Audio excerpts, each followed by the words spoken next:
Assalamualaikum warahmatullahi wabarakatuh. Selamat datang kawan-kawan semuanya di channel Ngobrol Horor yang berisi obrolan horor yang gak terlalu horor ya Bro Ayung. Dan seperti biasa, jangan bosan-bosan, masih ada kami berdua. Ada Bro Ayung di sini yang lagi buka rokok ceritanya. Benar sekali. Dan seperti biasa juga Bro Ayung itu mau berbagi kisahnya. Bukan kisahnya Bro Ayung, bisa jadi kisahnya Bro Ayung sendiri. Jadi ya campur aduk ya Bro Ayung. Betul sekali. Monggo, ini gue sebenarnya ngulur aja karena dia lagi mau nyalain rokok dulu. Nah, karena berhubung udah nyala, silakan waktu dan tempat dipersilakan. Monggo Bro Ayung. Baik, terima kasih Mas Bi atas kesempatannya. Sama-sama. Oke, aku tanya Pak kawan-kawan dulu. Assalamualaikum warahmatullahi wabarakatuh. Waalaikumsalam. Bismillahirrahmanirrahim. Apa kabar kawan-kawan ngobrol semua? Semoga semua dalam keadaan baik, dalam keadaan sehat tentu, selalu bahagia kapanpun dan dimanapun saatnya. Amin. Nah, masih jumpa kembali dengan kami berdua di sini ya Bi. Betul. Ada Mas Biru, ada diriku yang niatnya mau menyampaikan kisah horor. Jadi nanti terlepas horor apa, kita kembaliin sama teman-teman. Kita pasrahkan aja. Kita pasrahkan. Ya semoga ekspektasinya nyampe ya Bi. Iya, betul. Nah, ini Ayo masih sedikit cari Bi. posisi dulu ya. Yang enak. Oke lah, gue udah cukup lah segini lah. Meskipun udah cukup di ya. kamera kepotong sedikit. Ini lensa apa enggak ya Bi kayak gini Bi? Enggak ya? Enggak ya? Kenapa? Enggak lensa begini ya? Enggak. Biasa aja ya Biasa Bi? aja. Oke. Ini kan nyesuaiin kamera, kepotong atau enggak kayak gitu. Lu mau cerita enggak? Iya, mau cerita. Ya udah, cerita enggak cerita. Oke, kalau kesini tentu ada sebuah kisah Bi. Iya. Ini ada sebuah kisah tentu. Harus ada tentunya. Kalau iya. nggak ada tentu di Tentunya ada sebuah kisah ada ya. tentu Ada sebuah kisah. Tentunya.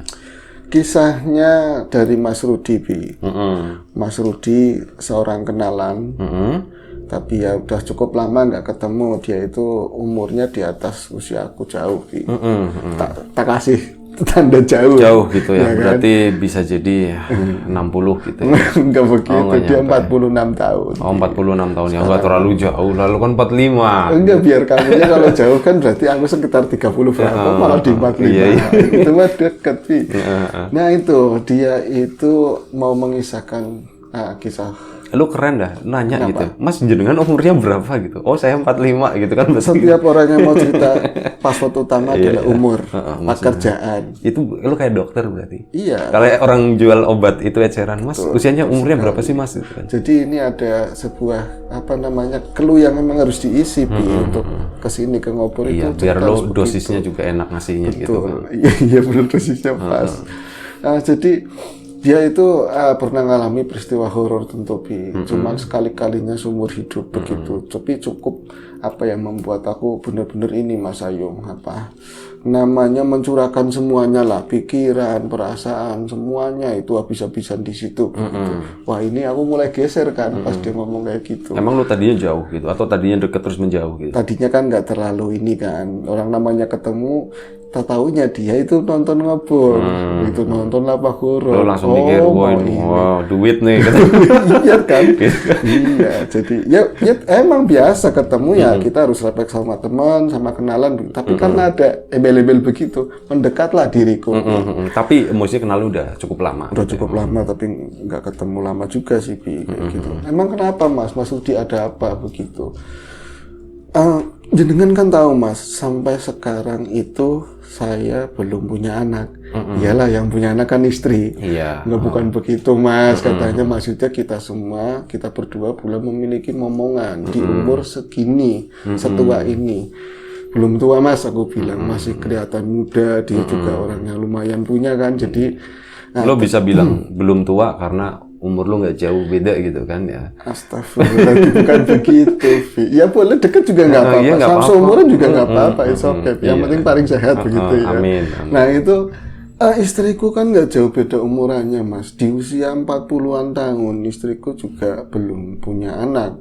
Kalau misalnya punya anak itu kan umur berisiko, usia berisiko. Tapi kami tetap berusaha. Maaf ini kan masalah keluarga begitu. Terus perkara sensitif tentang anak. Jenengan udah buka.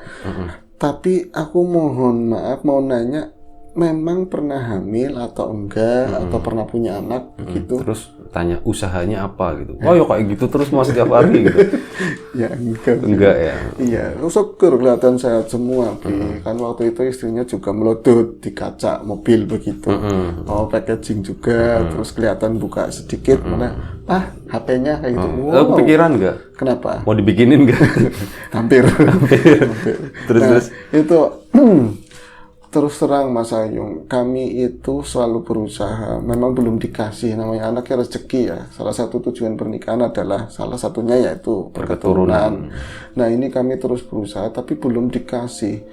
Berarti jenengan nikahnya umur berapa? Aku bilang begitu.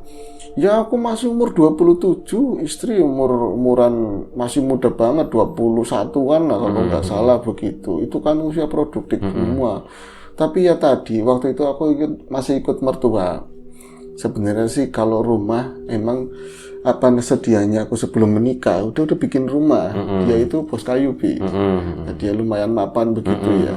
Tapi istri tetap pengen sama keluarganya sendiri dulu, begitu ya, di sana. Ya wis aku nurut di sana.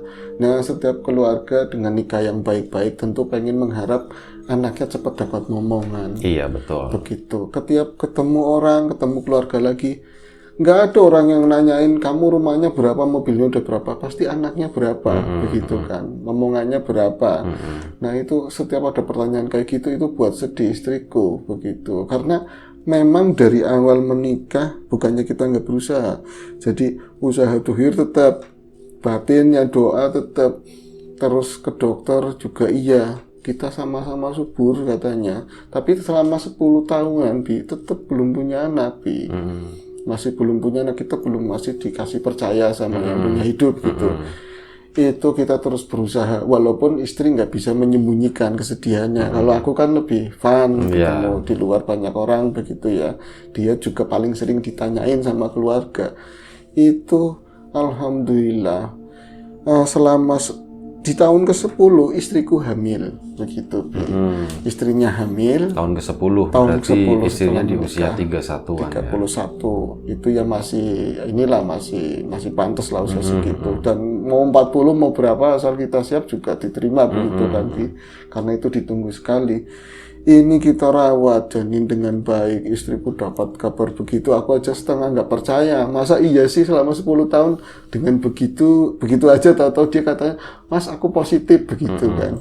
Yang bener itu tes pack dilihatin segala macam, langsung cek aku ke dokter spesialis katanya sekalian, jangan yang eplek-eplek. Kalau ke puskesmas aja bisa Mas, aku bercanda. Nggak serius Mas Ayu, langsung aku cek yang bener-bener. Tahu-tahu benar-benar hamil, anakku sehat begitu ya Bi. Nah ini saking senengnya kita mau dapat momongan begitu, kita mungkin lupa karena udah lama ini nggak dipersiapin bakalan hamil, aktivitasnya kadang berlebih mungkin Mas Ayung. Ya aku ya sering lawatan kemana, ada acara apa istri ikut dalam kondisi hamil, maksudnya aku pengen jagain gitu, jangan jauh sama aku gitu loh Bi. Tapi lupa kalau getarannya mobil, aktivitas yang naik tangga, naik lift itu kan kurang dianjurkan begitu ya. Itu dia keguguran, Bi. Jadi usianya masih sekitar 4 bulan lah, udah kecil, udah kelihatan begitu, Bi. Jadi dari sana itulah kehidupan kami mulai berubah semuanya total begitu. Yang tadinya kami memang bahagia menikah, rada kurang sedikit karena memang nggak dapat bocah, bahagia lagi sebahagia-bahagianya ketika dapat kabar hamil. Itu setelah itu dijatuhin gitu jatuhin lagi, itu drop seakan-akan aku paling bersalah begitu loh. Seakan-akan aku paling bersalah, kenapa nggak ngontrol dia begitu, diajak ke sana sini, ditambah-tambahin keluarganya juga ngomong begitu. Kamu sih ini ya nyala-nyalain, walaupun padahal kalau misalnya secara pribadi dia nggak pengaruh, dia juga iya memang harus kejadiannya seperti itu, tapi di sisi lain itu mentalnya mulai berubah, jadi dia itu sedih, nggak bisa menerima kejadian tersebut, perangainya berubah semua. Yang tadinya sebagai istri dampingin aku, kita sering berbagi, sering jalan bareng, bercandaan atau apa, sama sekali dia jadi sosok yang pendiam.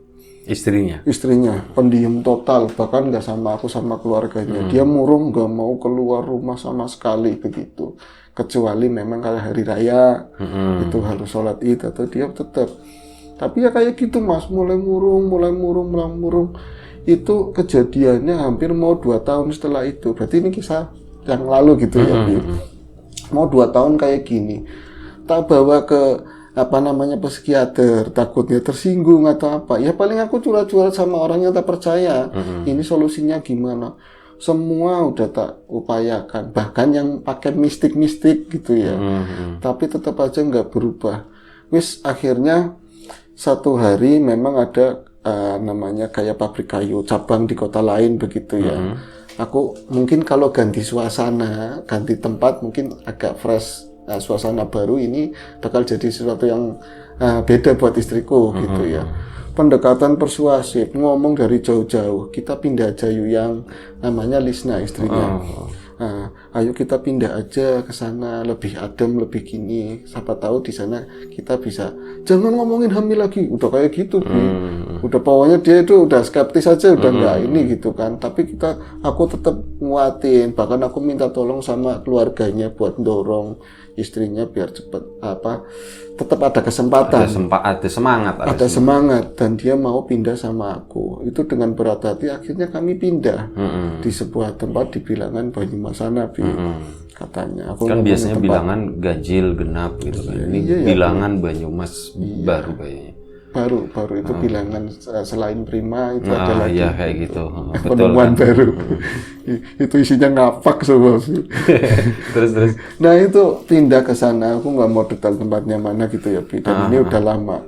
Di saat itu kami pindah ke sana karena pabrik kayu di sana lebih mudah biasanya karena dekat sama hutan sih. Dekat sama hutan. Akhirnya itu nyari rumah. Aku langsung beli waktu itu. Ada duit situ, aku bilang gitu. Iya langsung beli Mas, waktu itu bukan rumah yang gede-gede banget lah, tapi lingkungannya sih aku lihat kayaknya tenang, damai, terus banyak kembang-kembang, perumahan tapi yang nggak padat-padat banget. Temboknya pagarnya gede-gede, asri begitu ya. Tapi juga nggak berpagar tempatku. Jadi kalau orang mau bisa langsung bersentuhan, misalnya langsung ke rumah ngetok bisa begitu ya. Aku pengen yang seperti itu. Biar istriku kebuka lagi, semangatnya ada begitu. Ini aku tinggal ke sana, ada mistiknya? Enggak ada Mas, belum ada mistiknya. Oh iya udah cerita aja monggo. Itu antusias banget cerita, Bi. Aku juga antusias. Rokoknya monggo begitu. Bukan dia yang ngeluarin. Dia yang ngeluarin. Oh, dia yang ngeluarin. Aku dapat cerita, dapat rokok, biaya, makan, ketoprak apa dari dia semua, Bi. Kan indah kalau kayak gitu. Indah. Aku manteng gitu dengerinnya. Situ mau cerita sampai pagi juga ayo gitu kan. Enggak begitu sih kawan-kawan. Tapi emang itu memacu semangat buat dengerin. Iya, betul. Nah, ini cerita istriku, aku bahagia banget masuk saat itu. Berarti istrimu hamil? Bukan hamil. Loh, bahagianya kenapa? Ini mulai ada perubahan, Bi. Jadi sikapnya mulai balik lagi, deket-deket mulai nyapa aku. Mas mau berangkat. Itu bajunya udah mulai nyetrika baju. Aku jadi tadi kan ada ini kan ya asisten, ini yang nyetrikain dia dari dulu begitu, selalu ikut kemana aku pergi. Ini sama keluarga aku pergi gitu. Ini udah mulai mau nyetrika sendiri, nyiapin makanan dikit-dikit begitu, Bi. Istriku udah mulai berubah. Kadang dia muter lagu begitu, Bi, di playernya dia gitu, atau di HP di apa. Terus mulai nyiramin kembang di depan. Istriku berubah. Alhamdulillah Mas, istriku berubah, berarti upayaku buat pindah rumah, suasana baru itu berhasil. Tepat gitu. Iya, tepat. Ternyata pada saat dia nggak ngajak ngobrol, tapi pulang dari pabrik begitu ya. Dia pulang saat itu malam, Mas.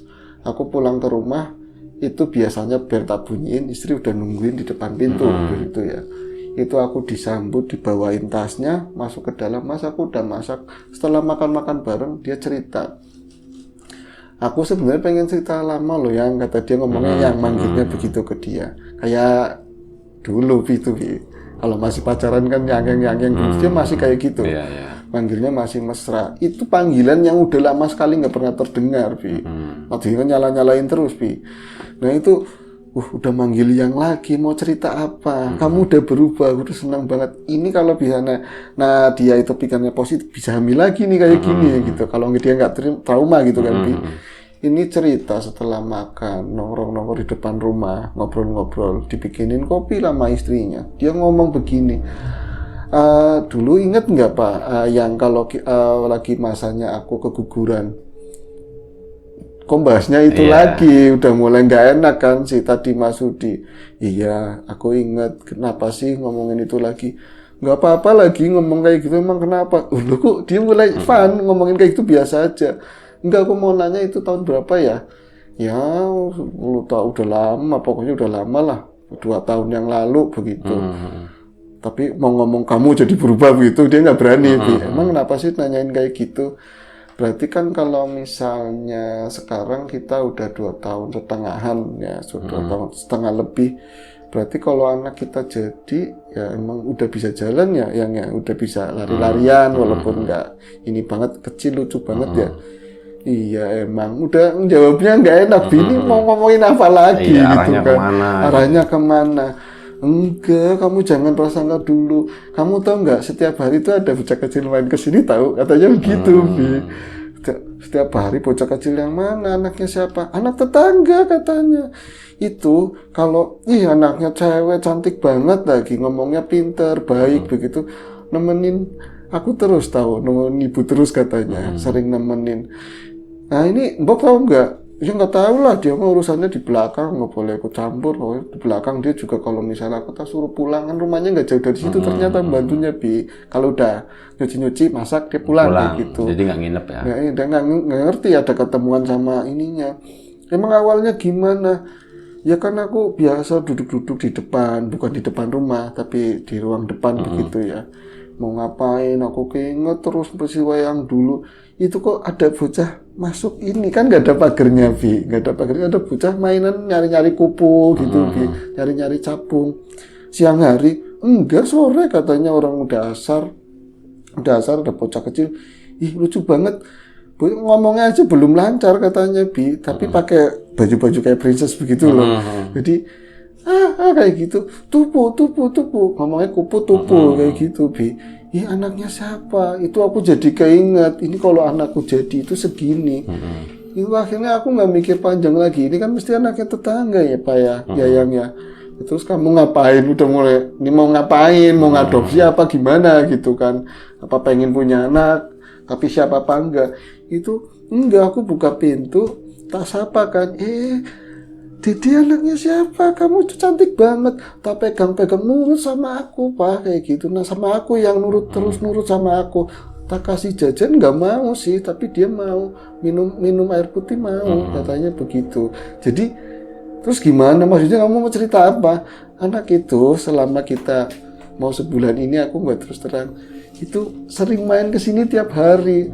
Oh alah, jadi dia tuh merasa terhibur, merasa ada gantinya, Bi. Si istrinya tadi gitu dengan kehadiran si bocah tadi. Ya. Main tiap hari mah ke sini, orang tuanya nggak nyariin.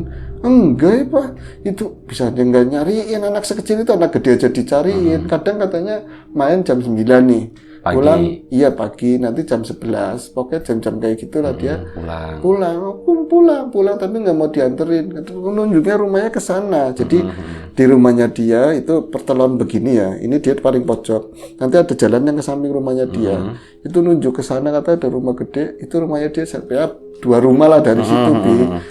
Nggak boleh dianterin, nggak mau, udah gede katanya kayak gitu, Bi, nggak mau dianterin. Udah bisa ngomong, jelas malah katanya. Itu bajunya putih terus, tapi dia seneng pakai baju kayak gitu, princess gitu. Itu nemanin mama terus di rumah, nemenin aku begitu. Kalau kadang-kadang sore begitu ya, nggak ada yang nyariin, nggak ada, ya wis. Tapi kata Mas Rudi, dia ngambil sisi positifnya aja, Bi. Istriku paling nggak bisa lebih baik, dia lebih bahagia lagi, bisa berubah, nanti ada semangat. Kata orang kalau ada pancingannya biasanya bisa hamil lagi, walaupun dia memang subur begitu ya. Itu tapi semua itu ternyata bukan sesuatu yang membahagiakan akhirnya, Mas Ayo. Loh gimana? Ya namanya aku kan sibuk keluar terus, jatah ronda itu ada, Bi, tetap gilirannya Pak Rudi gitu. Aku selalu ngasih upeti karena nggak bisa, aku belum pulang jam segitu. Ini pas sempat ada waktu, aku ikut ronda sama bapak-bapak. Nah ini yang di lingkungannya dia itu paling berapa orang yang hadir, yang ngobrol-ngobrol. Akhirnya aku nanyain, nyeletuk begitu loh, Pak di sini rame ya Pak, bapak-bapak. Iya Mas Rudi, kalau di sini ya rame, orang biasa, tapi perumahan nggak serame kayak yang di kampung, begitu. Iya anak-anak juga rame ya. Oh anak-anak di sini orangnya pada gede semua katanya begitu. Jarang punya anak balita, begitu. Enggak Pak, ada Pak. Yang tiap hari ke rumah ada umur ya bocah umur 2 tahun lebih mau 3 tahun lah kayak gitu. Anak 2 tahun 3 tahun anaknya siapa? Nanya sama yang lain, yang satu nanya ke lain, emang ono Pak bocah sing usia semono katanya. Lah enggak katanya gitu. Enggak Pak dekat rumah saya di belakang katanya, rumahnya di belakang di gang samping saya gitu. Gang ngopo gitu ya pokoknya ke belakang nomor berapa lah. Enggak ada Mas Udi. Yang bener Pak udah mulai tadinya nyantai apa mulai geser duduknya, mulai tegang dia. Kok enggak ada? Itu ada RT-nya di situ. Mas, kalau saya di sini ya udah RT udah lama sejak perumahan ini ada dan saya orang asli sini. Di sini itu yang paling kecil anaknya Bu Sama katanya 4 tahun itu aja dia katanya mau TK. Tapi bukan di sini, tempatnya di gang sebelah sono. Ini tuh rumahnya jenengan berarti ya sampingnya itu rumahnya si A, si B. Anaknya udah gede SMA semua, yang satu anaknya SMA. Tapi yang sono itu rumah kosong katanya begitu. Pas dia Sebentar bro, ya. Tanggung. Oke. Rumahnya rumah kosong. Itu rumahnya rumah kosong katanya. Yang belakang lagi itu nomor sekian lah setelah 1-2 rumah. Berarti rumah yang sering ditunjuk bocah itu Bi. Itu rumah kosong. Rumah kosong. Enggak Pak, ini serius artinya memang nggak ada bocah kecil Pak. Umur 2,5 tahunan sering pakai baju princess, perempuan rambutnya segini. Nggak ada bocah segitu. Ada juga yang tadi 4 tahun itu tomboy, malah pengennya celana kayak gitu. Orang pengennya main bola terus katanya. Ini makin angel Bi ngobrolan. Jadi yang lain juga ikut bertanya-tanya Bi. Aduh kok mulai asem gitu loh. Ini arahnya kemana Pak Rudi kok nanyain kayak gitu. Pak ini serius ya Pak ngapunten, maksudnya yang lihat bocah seumuran itu jenengan apa siapa? Istri saya Pak, katanya tiap hari main ke rumah. Pak RT main ke rumah Pak, Ana maning katanya ada lagi. Lu ada lagi apa kata Pak Rudi? Mas ya udah Mas nggak apa-apa gitu. Kalau yuk keliling-keliling itu kayak disembunyiin semua Bi kayak gitu. Itu akhirnya dia karena saking penasarannya, satu orang yang katanya bisa bocor nih, bisa diajak ngomong siapa. Ini misal dari rombongan. Jadi 6 orang itu ke sana, yang 4 ke arah gang yang lain sama Pak Rudi. Itu satu ditempel, ditarik Bi. Sebenarnya ada apa sih kenapa kayak orang pada nutupin? Jangan bilang-bilang ya Mas. Itu lupa kalau jangan bilangin sama dia sendiri gitu Bi. Itu sebenarnya rumah udah suwung, nggak ada penghuninya. Jadi apa ini kenyataannya seperti itu apa enggak ya di cerita Mas Rudi. Pernah ada itu keluarga, jadi punya anak 1, 2, 3 orang. Yang paling kecil itu 2,5 tahun lah seperti itu. Dia itu main di garasi Bi. Tanpa sadar pas ngeluarin mobil kena sendiri. Ya. Jadi kelalaian begitu loh Bi. Nah ini sekarang bapaknya itu masih di penjara. Masih di penjara. Kalau yang lain istrinya nggak tahu lah, pokoknya ditinggalin rumah itu, mungkin membekas atau sakit seperti itulah. Ya Allah, maksudnya bocahnya kecil kayak pakainya bajunya sama. Ini udah mulai, aduh istriku udah seneng udah ini, jangan-jangan yang nemuin setan atau apa gitu ya. Tapi dia juga nggak pengen istrinya kalau misalnya dibiarin bahagia ya salah ya Bi, tapi ngomong juga nanti dia lagi seneng-seneng itu kepikiran semalam-malam nggak bisa tidur aku Mas Ayung. Wes tetap tak putusin, aku nggak mau ngomong selama seminggu kemudian. Nah ini aku pas ada jalan keluar kota harus nginep selama 2 hari. Pulang-pulang istri ngomong katanya bocah itu ada yang nitipin Bi, katanya pengen nginep sama jenengan gitu, sama istrinya tadi itu nginep semalam-malam di rumah itu.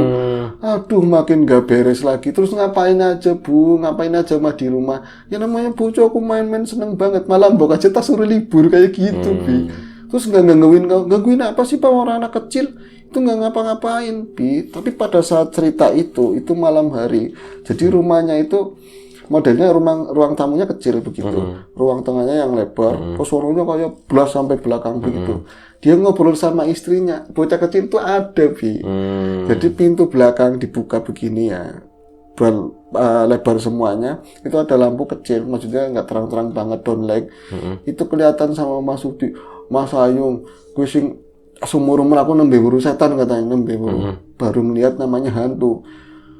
Kayaknya kalau aku dilihatin Gandarwo sama Kunti, aku mungkin rada berani, karena udah tahu ceritanya begitu. Bocah kecil itu ada duduk di bangku yang buat nyuci ini baju, bangku yang dinglikan begitu, yang plastik itu yang kecil ya. Duduk di situ lagi, ret kayak gitu.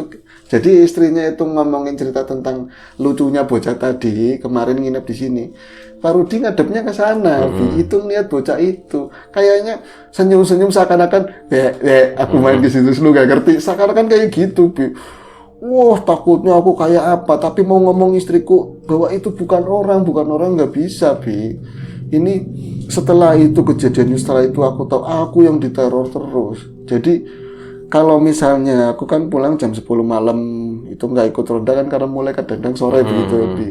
Nah ini jam 10 malam, istri cerita tadi si bocah tadi namanya siapa ya katanya, Bi. Ya adalah siapa gitu ya, Bi. Putri misalnya namanya itu, Putri tadi kesini Pak, aku mainan air bersih-bersih ini gitu. Lagi diceritain pasti ada, Bi. Itu jelek di belakang istrinya, nanti pindah lagi ke sana, jauh begitu. Itu kayaknya seakan senyum tapi senyum, sorry ya, ngomongnya Pak Rudi seadanya, senyum bangsat gitu katanya, Bi. Itu bukan indah lagi anak kecil, nyinyir ya, senyumnya senyum meledek banget, katanya seakan-akan begitu, Bi. Gak ada indah-indahnya. Tapi ya Allah kayak gini banget, aku mau cerita sama siapa, itu tak pendem semuanya, yang penting istriku bahagia. Tapi kalau kelamaan istriku yang rusak kayak gini, itu paling parah-parahnya. Aku mentok, aku ngubungin salah seorang, itu dari teman lagi, ada kawan dia tukang ngajar ngaji begitu ya, itu aja katanya aku harus ngomong sama guruku katanya begitu, ini berat begitu, Bi. Jadi memang setelah kejadian di mana istrinya itu sakit, Bi, tanpa dirasa sakit, tapi dia bahagia, dia juga ngerasa fan-fan aja badannya. Aku ngomong istriku makin kurus gitu loh, Mas Ayu, kayak energinya makin, jangan-jangan kayak di cerita-cerita energinya makin kesedot begitu, Bi. Makin kurus, tapi dia nggak ngerasa sakit. Sampai titik di mana itu malam itu aku ngeliat itu yang paling mengerikan katanya, yang paling mengerikan posisinya di depan yang buat nyuci tadi, Bi. Ya kan ada mesin cuci, tapi yang manual juga ada, yang kosong begitu ya, Bi. Itu di situ. Jadi dia berdiri kayak itu, Mas, kayak film yang caki-caki itu. Jadi sininya sobek kayak jahit-jahitan gitu. Jadi kayak orang yang dilindas tapi nanti dijahit lagi sih, Bi. Kayak gak kena mukanya, ya Allah serem banget, udah getih kabeh katanya, darah semua. Itu aku teriak bener-bener depan istriku, setan, hantu, sampai kata-kata kasarnya itu keluar semua. Walaupun pertamanya istighfar dulu, begitu saking takutnya. Ini cukup, kamu jangan ngomongin itu lagi. Tak bentak istriku kayak gitu. Sorry, dibentak-bentak istrinya, kamu itu main sama siapa, itu bukan orang, sampai kayak gitu. Kelepasan, Bi. Itu sampai istrinya itu dari saat itu dia nggak mau ngomong lagi, bahkan di kamar nggak boleh suaminya masuk. Jadi tapi kamu itu pagi-pagi diusir, misalnya pagi nih udah sarapan, yang bikin pembantunya lagi. Jadi nggak mau ngeladenin lakinya lagi ya, suaminya lagi diusir, sono ke kantor, sono pergi kayak gitu, Bi. Aku nggak mau lihat kamu lamaan, aku cuma nungguin Putri kayak gitu, udah ngaco banget, Bi. Itu si ini tadi sering nampakinnya kayak gitu di kantor saya, Mas, katanya. Ya kalau misalnya malam-malam ya mau maghrib kayak gitu, tahu-tahu di depan komputer atau apa ada berkas-berkas, aku buka-buka begini, celonggok dari bawah kayak gini depannya ini. Seremnya kayak apa, lama-lama aku yang sakit. Wis pokoknya gimana cara itu sama temen, akhirnya dilempar lagi ke gurunya kayak gini. Itu ya sebenarnya kalau anak kecil yang itu memang iya, tapi ngambil ceritanya itu ya sebenarnya korinnya si bocah kecil tadi, walaupun ya namanya anak kecil masih ini ya, ada yang ngambil alih begitu lagi. Nah ini makin kuatnya lagi, Mas, karena istrinya jenengan itu nggak menerima kejadian dulu waktu dia keguguran, depresi itu kesedihan yang teramat sangat. Itu keuntungannya bangsa mereka, berarti kebencian, kesedihan, apa itu senjatanya mereka lah buat ngepres kita. Itu diambil alih, jadi semakin kuat buat bangsa mereka. Terus gimana Pak Haji, dia manggilnya begitu.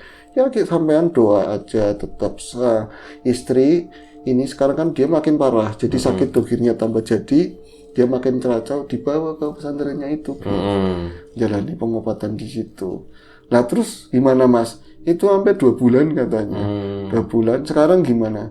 Sekarang alhamdulillah itu saya sebenarnya udah punya anak kecil satu katanya. Jadi cerita waktu itu ya 46 tahun dia udah punya anak. Berarti kesananya ya berangsur, tapi urusan perang-perangannya apa itu urusan sana lah. Begitu aku makasih banget sama sembuh semuanya setelah di pesantren itu, yang sosok yang anak kecil itu nggak hilang. pernah nampak lagi begitu. Dan rumah itu anehnya ketika terakhir itu apa ya, bagian plafon depan itu langsung ambruk di rumah itu katanya. Nah, si istrinya itu, dia waktu pengobatan itu udah ngeh belum? Udah percaya belum kalau itu tuh bukan orang? Enggak sama sekali. Masih ini ya, masih dianggapnya itu si putri ya, anak. Dia itu ngelawan lakinya, ngelawan suaminya bahwa itu tetap putri, tapi raganya nggak mampu karena udah makin sakit. Jadi enggak, itu tetap putri, kamu aja gila, bukan aku yang gila kayak gitu. Tapi akhirnya tadi dipaksa lah karena udah nggak berdaya kan pengobatan di sana. Itu selama 2 bulan full. Sampai akhirnya nyadar sekarang. Dia nyadar pernah ngalamin ternyata kayak gitu. seperti itu. Dan gitu ya. bukan dibumbuin bahwa ini karena ada setan yang ganggu, tapi keikhlasannya dia itu yang bikin tambah parah. Semuanya itu sudah ketentuan, kita harus ikhlas jalani apapun yang ada di depan kita. Harus bisa memaafkan, harus bisa legowo seperti itu, meskipun berat itu ya.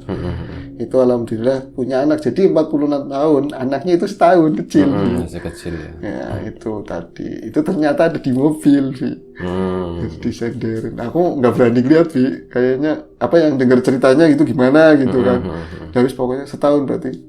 Itu di dalam ada lah nggak apa-apa gitu. Pas ngeliat si putri takutnya begitu gitu ya. Iya bisa. Oke, udah kelar Bro Ayung. Oke, terima kasih Bro Ayung atas ceritanya, dan selamat. Siapa tadi namanya Bapak?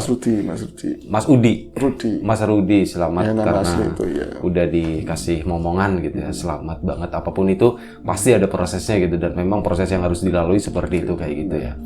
Apapun itu pasti yang terbaik lah. Ya kurang lebih seperti itu ceritanya dari Bro Ayung, dan kita mohon maaf kalau misal ada sesuatu yang nggak berkenan buat Mas Rudi sendiri, buat kawan-kawan di rumah, ya mohon dimaafkan. Siapapun itu semoga kita dimudahkan dalam hal apapun, termasuk kemudahan dalam hal rezeki, termasuk tadi ya kemudahan dalam berketurunan kayak gitu. Siapapun yang memang masih ada kesulitan itu, dan ya siapapun sekarang yang lagi sakit semoga segera diberi kesembuhan. Siapapun sekarang yang masih sehat semoga tetap dijaga kesehatannya. Sampai jumpa di acara ngobrol selanjutnya. Jaga kesehatan kawan-kawan semuanya. Assalamualaikum warahmatullahi wabarakatuh.